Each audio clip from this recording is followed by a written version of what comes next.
The wall, the wall. Focus question. What is the story trying to teach about conflict?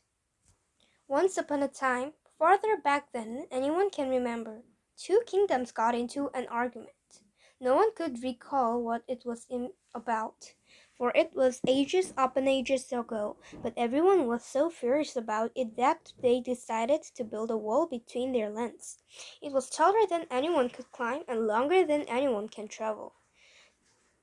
The wall kept the two kingdoms utterly separate, though no one could remember just why they couldn't stand to be neighbors anymore. Nonetheless, when cracks appeared in the wall, people repaired them, and when storms wore away holes under the wall, the people quickly filled them in with earth and stones. We don't want those scoundrels from the other side coming over here, they said. Since so much time had passed since anyone had seen the other kingdom, no one was sure what it looked like anymore. But they assumed there must be some reason for the wall being there. There must be something about the people of that other kingdom, either good or bad. If the wall was needed to keep them out, or is the wall there to keep us out of their kingdom? The people wondered. Eventually, people began to tell stories about what had become of the other kingdom. One story said that the other kingdom had bred an army of hideous, fire-breathing monsters. They treated the monsters very cruelly. They kept them angry all the time. The monsters will cross the wall and invade us any day now, the people shouted. The other kingdom is evil and cruel. Another story had that aliens had come from the sky one day and blasted the other kingdom to power. Then the aliens took everything and remained, loaded it on their ships and flew away, leaving an open land. The aliens are on our side, said the people. They have destroyed the other kingdom and left the land first. The aliens are well knowing and they obviously proved us right about what other kingdom. But there was another story, one that was much more disturbing. Most people claimed that they did not believe it, but in their hearts they wondered whether it might be true. Over the unnumbered years, the other kingdom had become a paradise. The streets were paved with candy, and trees were made of chocolate, and everyone was peacefully happy. And we sit here working all day with nothing but regular bread, meat, and vegetables to eat, grumbled the people. That greedy kingdom just wants to keep the paradise to themselves.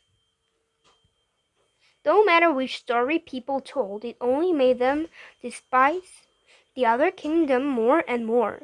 Evil attackers will come any day now, cried someone. The supreme alien race proved that they were travel and deserved to die, shouted others. They looked down upon us as poor ruffians, muttered others, but no one knew for sure.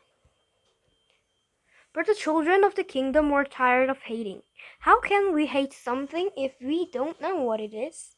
Asked Richard. I say we discover who's on the other side of the wall. Once we learn about them, maybe we can figure out that the argument was, and we might even be able to end the fight. Then we can finally get rid of this ugly old wall. But how would we find out? Asked Mary. No one can see over the wall or travel around it. I've got it, shouted Frederick. We'll buy a parrot, the smartest one in the land, explained Frederick. We'll teach it to speak and send it over the wall with a message for the people on the other side. Let's ask them why they have monsters coming to kill us, suggested Mary. We can only ask them something if there's someone to ask, objected Richard. But what if the aliens demolished them? Yeah, said Mary.